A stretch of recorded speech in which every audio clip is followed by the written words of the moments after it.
Hey everybody, Daniel Fusco here. Welcome to today's 2-minute message.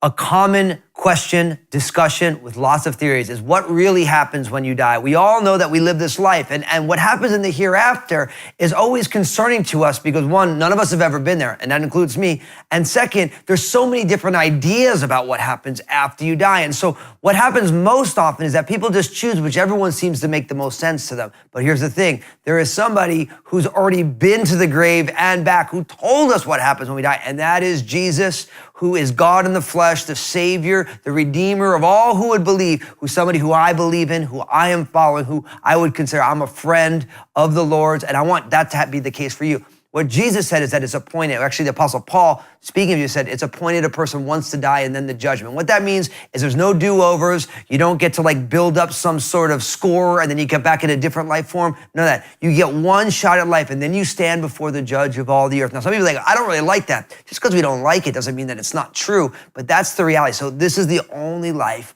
that you have. Now, what do we do with that? Simply, you put your faith and trust in Jesus Christ because all of us have failed. None of us are as good as we could be. That's what it means to be a sinner in the Bible. It doesn't mean that you're the worst possible version of yourself. It means that none of us are ever as good as we could be. And that is why we need Jesus to be our Savior because he died in our place. And through his death and resurrection, we have not only this life, but we have the hereafter. We're raised to newness of life. So let's respond to this video. I want you to do something simple. I just want you to share this video, and I want in the comments you to just praise Jesus for his salvation. Whatever it is that Jesus has done in your life, whatever he's delivered you from, I just want you just to write a little praise to Jesus for what he's done in your life. And God bless you guys.